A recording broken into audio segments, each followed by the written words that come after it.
Hi everybody, welcome to a special edition of Ballot Proposal Talk. I'm Terry Stiles, and with me is Township Clerk Curtis Wright, and I have Lynn, and it's not Gustafson anymore, it's Gramoski, and she's from NODA, North Oakland Transportation Authority, and we're here to work out some of the confusion on the ballot proposals, and I'm certainly confused about this county initiative for transportation, which is why we have Lynn here. Yes. And I'm going to have you explain it all to us, sure, what it's about and why it's on the ballot and how that will affect us here in the North Oakland transportation area, as opposed to this is a part of a SMART initiative as well, right? Actually, this Oakland County Public Transit Millage was initiated and voted on in a bipartisan vote by the Oakland County Board of Commissioners. So this is not RTA, this is not SMART, this is not NODA, this is actually just the Board of Commissioners that voted on this proposal. So the way that the current transit system operates is it's an opt-in or opt-out of the SMART bus transit system. Got it. And which currently levies 1 mil. And each community has a choice currently up until this ballot on whether to be an opt-in or opt-out community. Okay. And so the way the current system is, and I have a map here. This is Oakland County. These are all of the 24 municipalities. The SMART opt-in communities are in red, so it's mostly the southeast area of Oakland County is all opt-in, and then the rest of them are all opt-out communities. And so what we have NODA is up here, the green, that's Orion, Oxford, and Addison. Okay. So what we've done is created our own transportation system. As you know, we've levied 0.25 mils. Currently, we just passed our millage renewal in August, and so these opt-out communities have kind of created their own transportation systems on their own. WODA has done something similar. They don't have a millage currently. WODA is the West Oakland transportation. Those are the brown areas. That is Waterford, White Lake, and Highland townships, and also Walled Lake. They currently don't have a millage. But they're going to be being covered in under this proposal. And then OPC is the blue, that's Oakland Township and Rochester. Oh, right. And they operate a transit system and have a millage. So these gray areas, the remainder, really have limited service. They operate mostly through their senior centers. Right. And so the idea behind this millage is it will replace the SMART millage. So the 1.1 mil that they're currently being levied will now become 0.95, slightly less than what they're paying for the SMART mills, but it's going to be assessed county-wide. So we're not going to have an option to opt in or opt out. So all of the communities that previously have opted out will not have that option. So it's a county-wide vote. So it's basically the yeses versus the nos, and it will apply to everyone. Now that's basically how it's going to work. The idea behind it is what they want to do is to keep and maintain the current transit services. So SMART will maintain their service area and will get 33 million of the 66 million that will be collected in the county. NODA will get 2 million, and we currently receive about $820,000 from our 0.25 mil. Will be bumped up to 2 million. Yeah, good. So we will see an increase, and then WODA will receive 2 million, and they currently do not receive any tax dollars currently, and OPC will get 1 million. So that's kind of how it's divided. There's also money allocated to like the North Oakland, the gray areas here that aren't currently serviced, and also the southwest areas of Oakland County. And then will they create their own system like we have, or will they depend on SMART, or how will that work? So the idea behind it, and we've been meeting with the county and with NODA, WODA, and OPC, and we've been meeting about twice a month and having brainstorming sessions, because honestly the full plan isn't in place yet, but what they are asking is for us to sit at the table and really try to work through it. So we've been doing that, and we've been putting together ideas. And I can tell you kind of the general framework of where it's going, and that is that we'll have a county-wide dispatch system, so that the providers, NODA, WODA, OPC, SMART, will all be on the same dispatch. And other providers, if they want to be participant, like Independence has their own vehicles, if they want to remain independent and have their own vehicles, they can also like basically be contractors with the county, and if they can be on the same system, they can actually get paid through the county for providing rides to their riders. So the idea is to have it be as, they want to have a transparent system, they want to have it audited by the county, they're keeping it completely separate. They want to make sure that the dollars that are collected in those communities are going back to those communities in the form of service. So what they're hoping to do is have like a county-wide system where riders can log into and have like a user, and you can record rides based on either on a website, on an app, or via phone calls. Okay. And then you can say you want to go to, like, let's say someone from Oxford wants to go to Royal Oak, Beaumont, which is outside of our current area. Right. They would be able to, the way they're hoping to do is like a system. So it's like, well, who lives, or which provider is the closest to this person? So NODA would most likely be the best provider for that ride.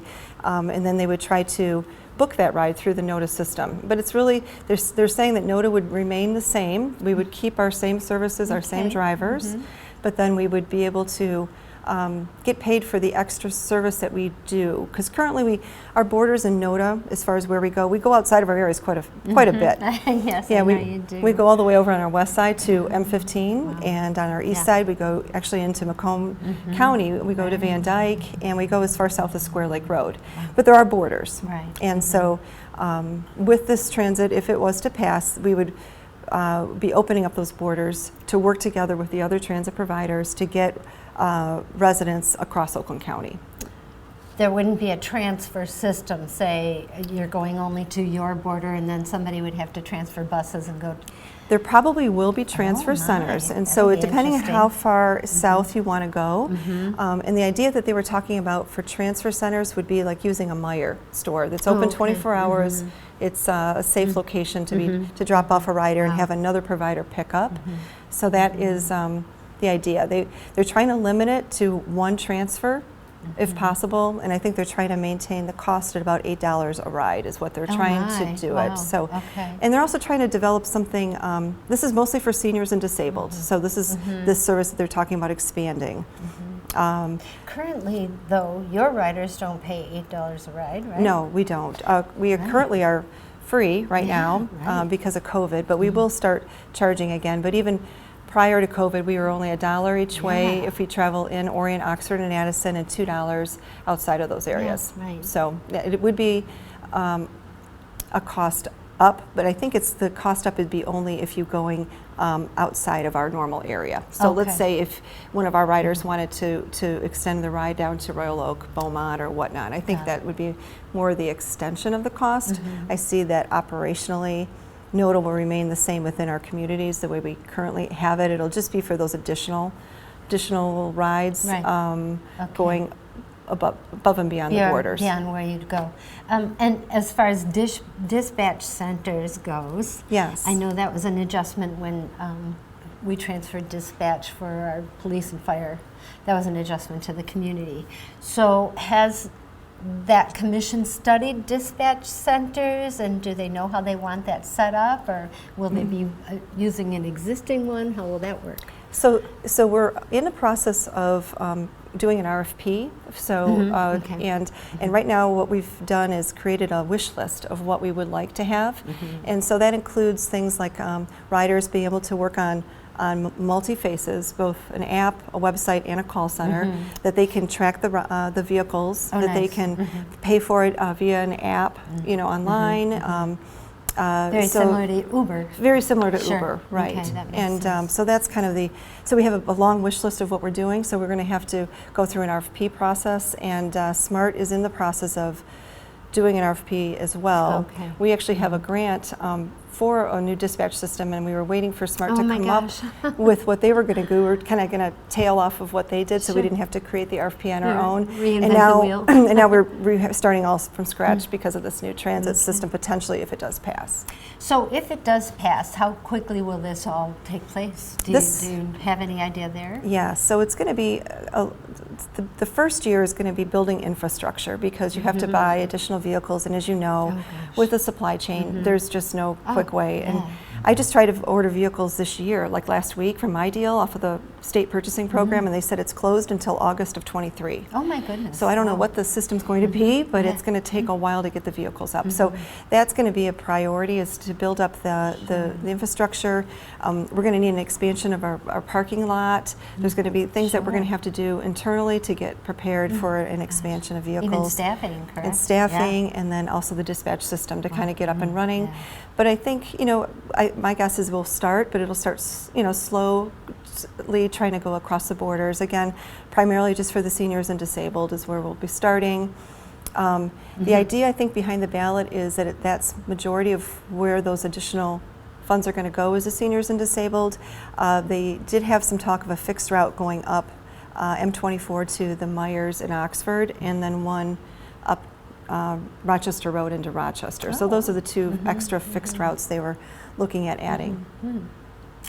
Okay, well that cleared up a lot of it. It cleared up a lot, and now I'm a little more confused. But I know. That helped a lot. And Thank you. the cost, you know, if we compare the cost, so currently NODA charges 0.25 mils. So for like a $250,000 value home, that costs about $31 a year. And the cost for this 0.95 mils for that same value home, which would be about $120 a year.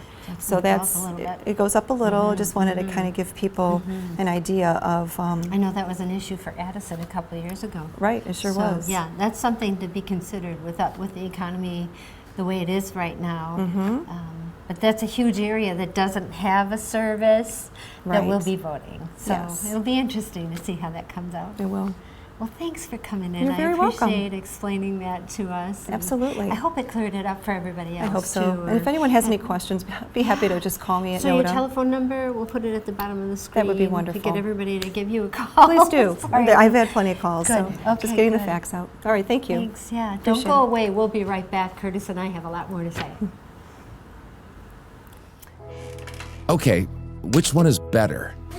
1 or 2? 1 or 2? 1 or 2? 1, 2. 1, 2. 1, 2. 1. Nearly 1 billion people live with completely avoidable vision loss.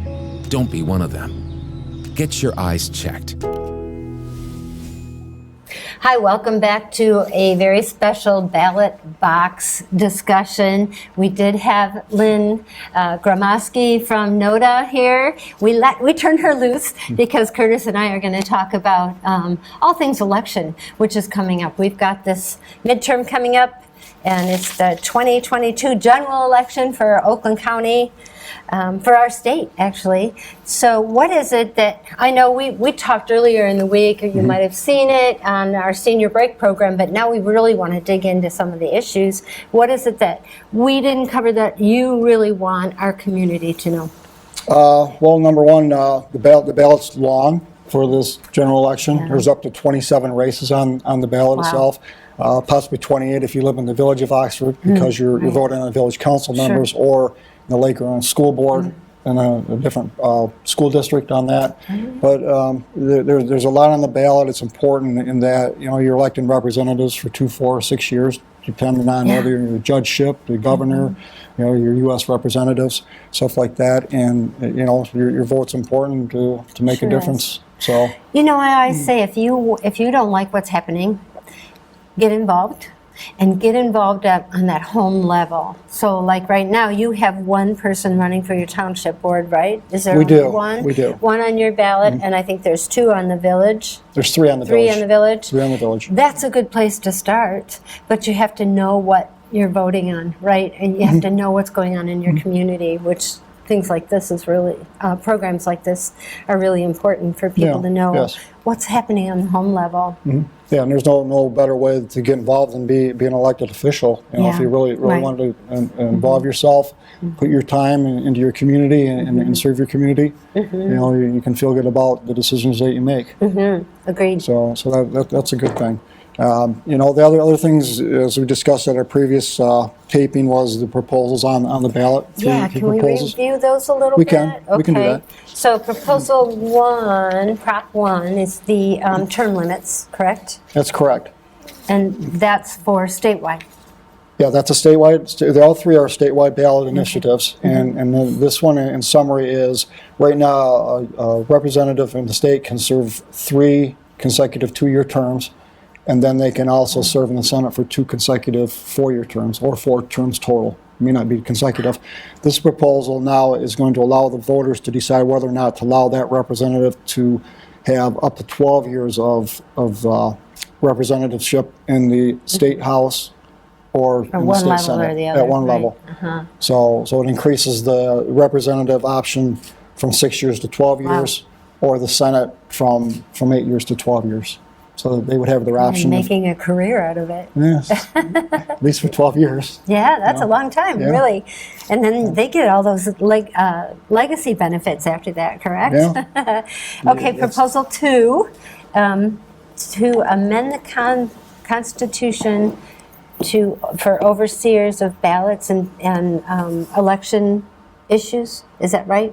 Yeah, it's called Promote the Vote for short. the Vote. So Okay. what that is a lengthy amount of proposals that are being presented to the voters to vote on. As an example, the Military Overseas Voter Empowerment Act that was approved to allow people overseas to get an absentee ballot. Currently, right now, if it's not received by the time the election closes, then that ballot doesn't count. The initiative here is that if it's postmarked by the time By it the reaches election election date. day, then it has to be counted. So we will have to wait until we receive that ballot. So if you didn't receive it until December, you're hanging on to Well, all the votes until then, or is there a time limit? Yeah, from what I understand, it's a 6-day window. Oh, okay. If you don't receive it with 6 Okay. days after the election, which would be the 14th of November in this case, then Okay. that way there you would be able to just consider the vote complete on Okay. that. Another issue that's on the ballot in that proposal is the state is going to furnish drop boxes, ballot drop boxes.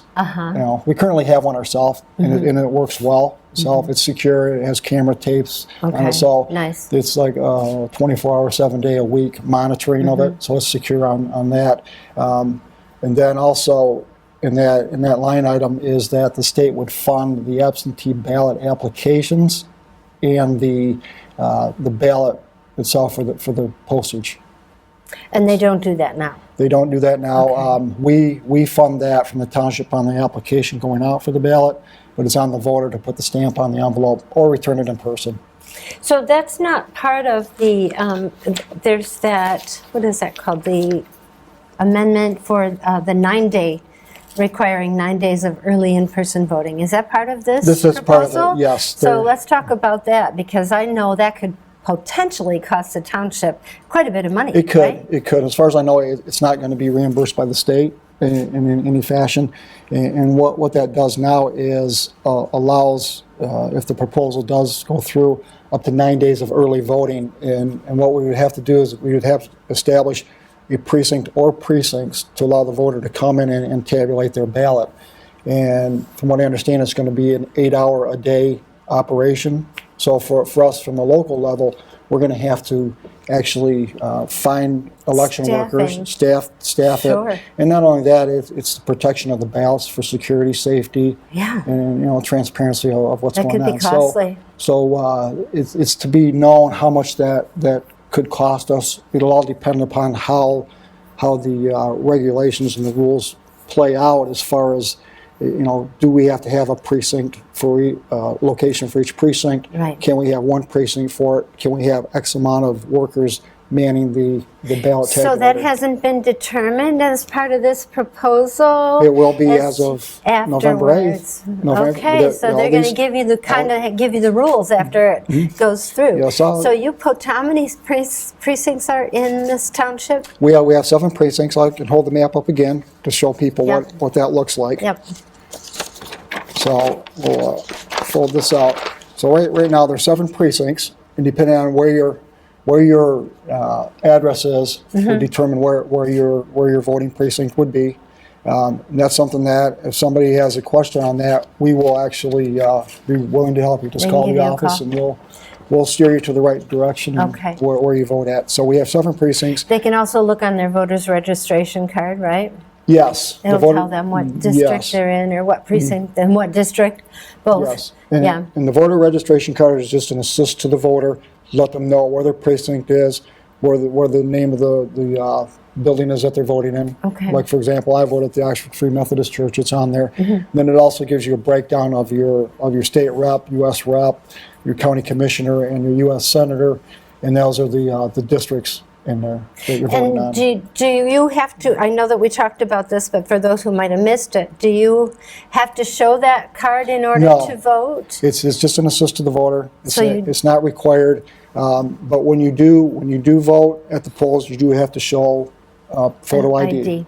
Okay, and to lead into that, that's another item on this proposal too, is that if you're not in possession of photo ID, you can sign an affidavit on the back of the registration to vote that you're not in possession of an ID and you'll be issued a ballot. So that's another issue that the concern is that if this proposal does pass, then that would That's a allow somebody concern. that may not be who they say they Right. are to go ahead and get That's a ballot. too easy. But it can be, and that's something that indirectly right now that's happening. That seemed, yes, and it seems like that would really put the onus on you to really do some research to make sure that's the right person. It could prove a little bit of an issue after the fact. Also, in that proposal, isn't there, you can register to be an absentee voter for the rest of your life with one registration? Yes, Yeah. exactly. Right now the proposal indicates, as I understand, that you can just request that you'd like to have an absent voter ballot Sent to your sent to you home. for every Right. election going forward without having to apply each time for the ballot. So currently, if you're getting an absentee ballot in the mail and you didn't ask for it, that's not right, Well, correct? if you do, that's bad on our part, because without that application, we don't send you Yeah, a okay. So ballot. is that the township, or is that the county clerk? Who sends that out? Well, the township was the one that will send out the Okay. application to the All voter, right. because they're in the local Okay. jurisdiction All right. on that. But Yeah. we do that, and then once we get that ballot back, application, we verify the signature on it, and, Got it all matches up in the qualified voter file, which is the state-run database of electors in the state of Michigan. Then that ballot is issued out to that voter.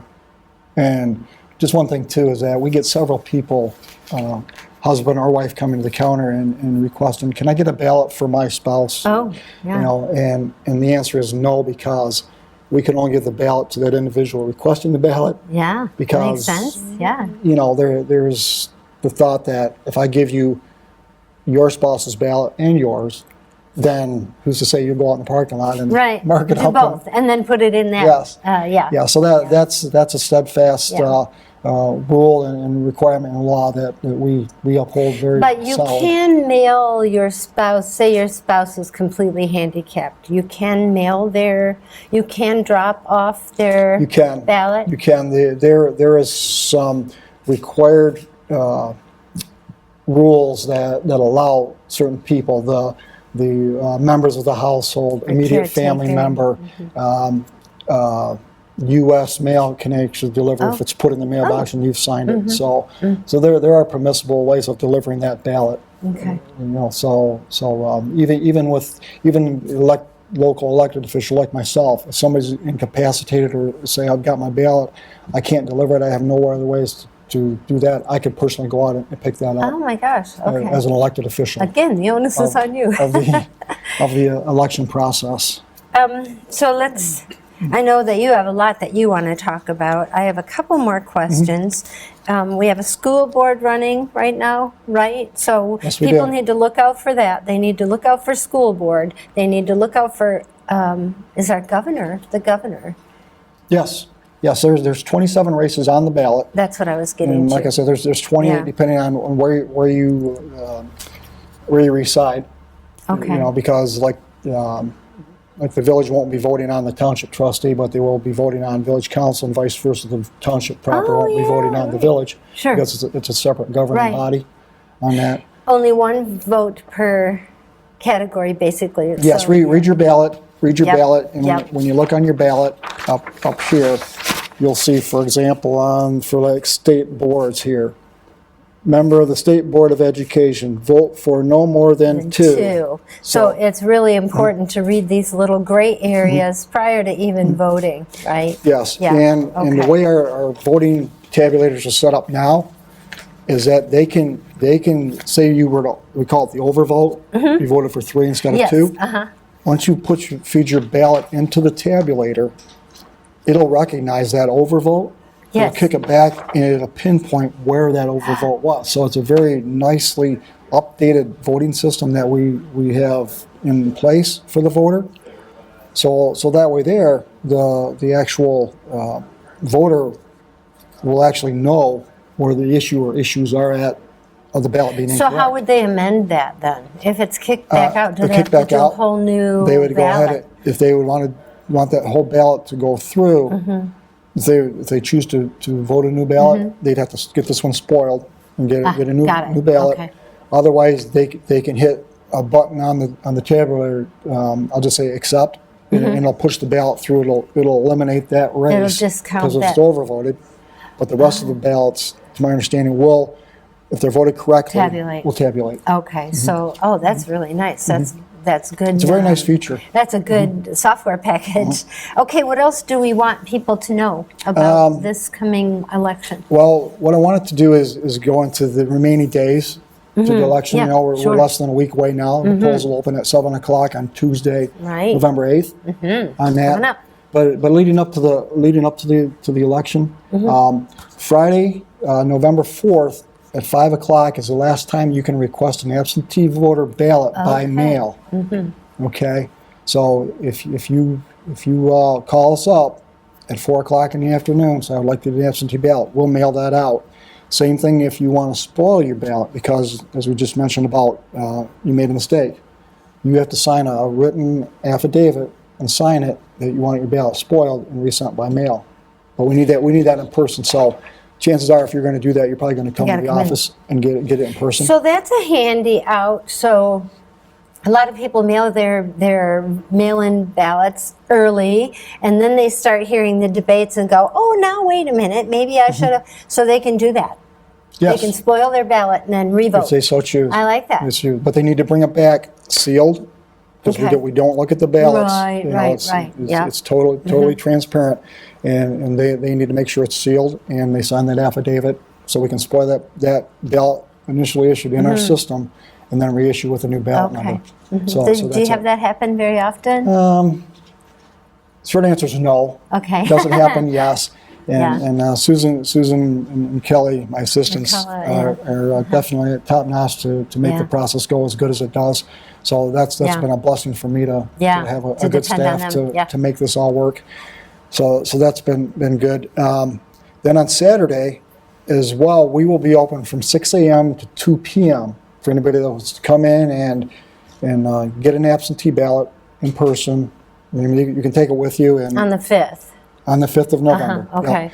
And the reason why is because state in the proposal 18-1, which was passed in 2018, part of that requirement was that the clerk's office needed to be open 8 hours over the weekend preceding the election. Wow. So okay. what I've done is saying, I don't want to break it up on 4-hour Saturday, 4-hour Sunday, so we just picked All day Saturday. yeah, for the most part. Okay. So it's an early day for us, but it's somewhat of the kickoff of, okay, now it's November 5th. In this case, we are going nonstop till basically midnight when it hits November 9th Yeah. on a Wednesday. So we do get the Sunday to get prepped up somewhat, but Saturday we will be open from 6 to 2, and anybody that wants to come in and get an absentee ballot or spoil and get reissued, they're welcome to do that. But, the mailing, as I said, the cutoff is Friday at 5 o'clock, November 4th. And then going forward, on Monday, they can actually request to spoil their ballot up to 10 a.m. Really? on Monday, The day November before. 7th, Wow. to 10 a.m. and get a new ballot. But that all has to be in person now. Okay, So sure. any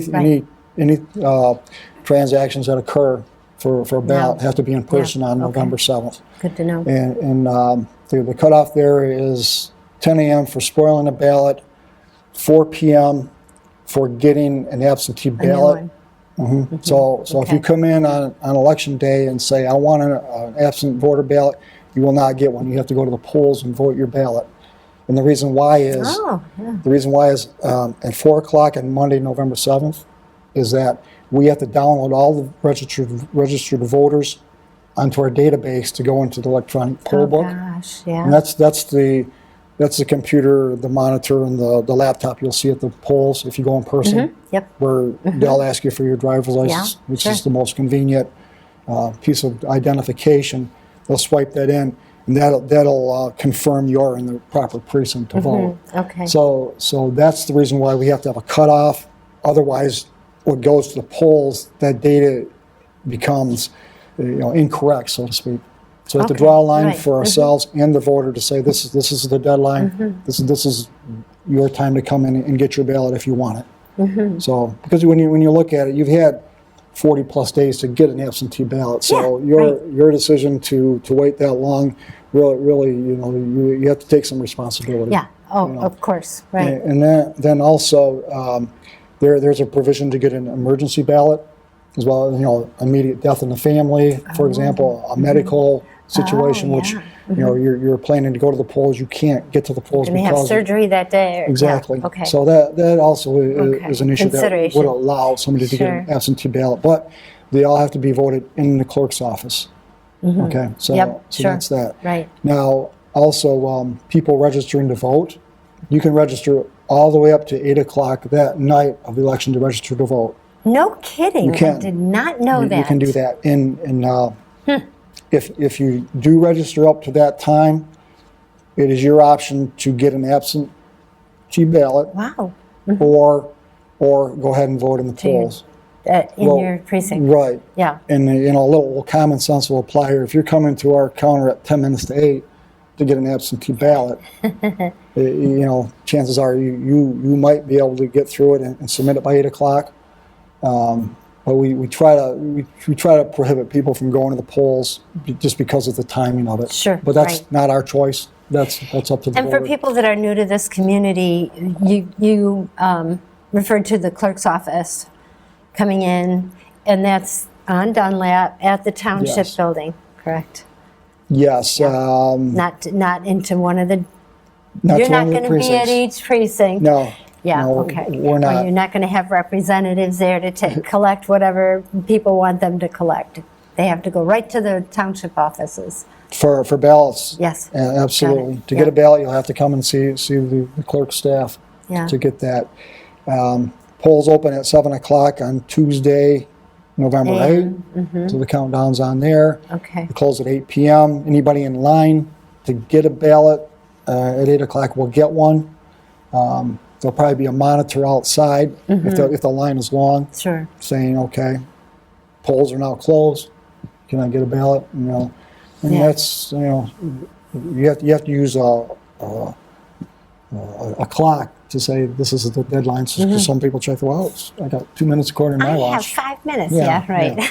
Yeah. So Yeah. So Does that that's, happen very often around here? No, not much often, but we did have one issue one time with somebody came up and thought they were within the guidelines and they were told no. So Wow. so they did not get a ballot. Yeah, well, we know plenty of time ahead of time when we need to be there to vote. Yeah. We would think that we have the ability to cater to our voting population, which in my feeling we do, because if that's something that there needs to be communication, then we need to know that from the outside to Sure. make us better. To help you. Yeah. And we can only do so many things depending on what the issue is because of the rules, regulations, Yeah, laws that are in right. place. So And that's I'm something. grateful that you adhere to them. Yeah. So also just a couple of tidbits is if you're voting in the precinct, do not use a Sharpie. Oh, right. You don't use a Sharpie because they have a tendency to bleed through on the other side of the ballot.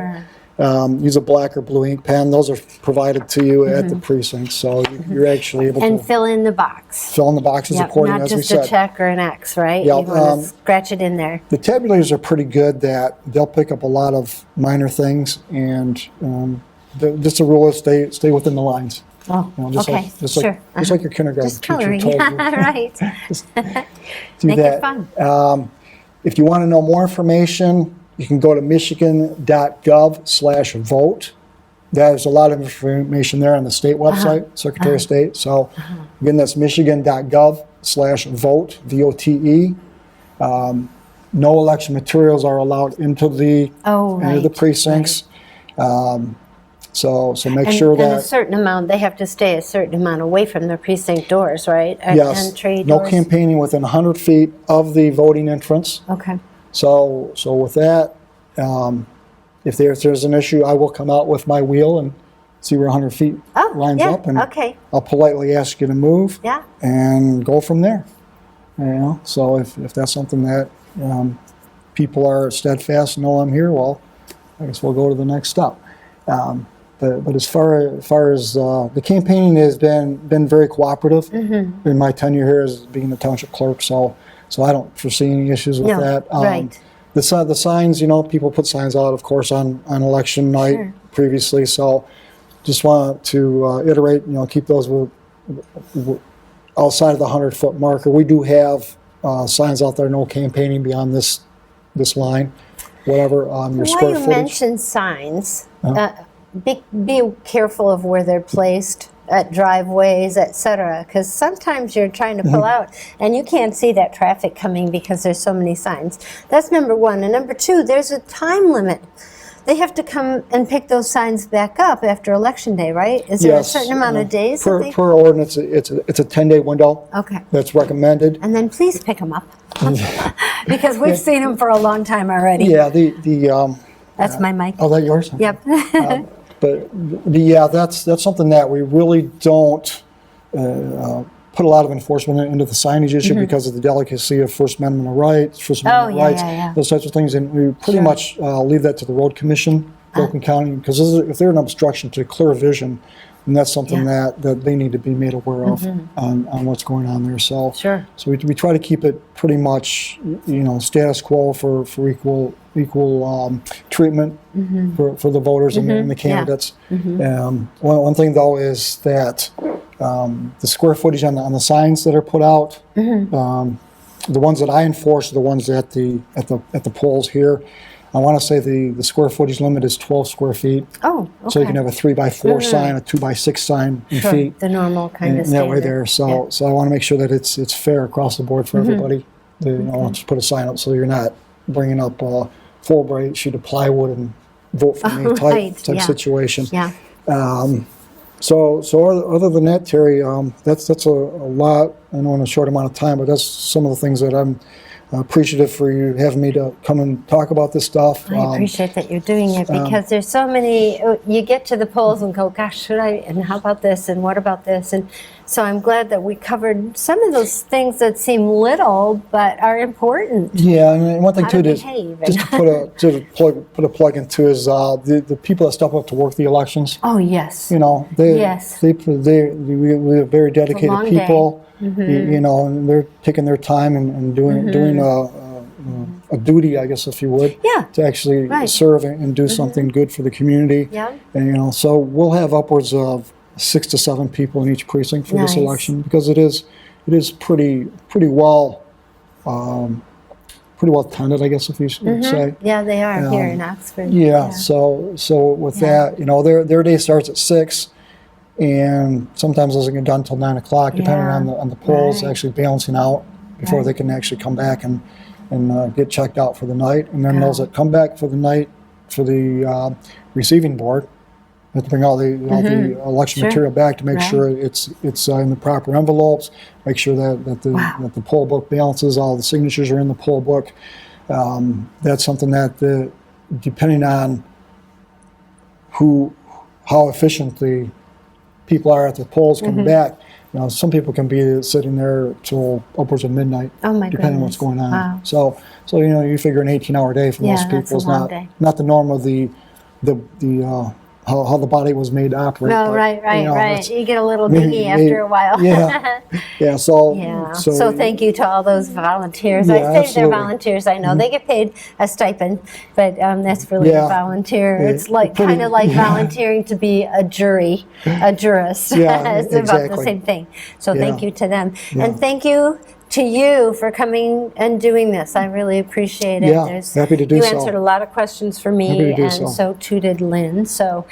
Hopefully that was helpful to all of you out there. And if you have any questions, you can call Curtis, 248-628-9787. And your extension is mine was 106? 108. 108. But you're probably going to get better answers from extension 106 for Kelly Yeah. and 107 for Susan. Yeah. But I'm happy to take the call. So Thank you for thanks joining again, us. Yeah. and make sure you get out and vote. And thank you. All right. That's right. Get Thanks, out and Terry. vote.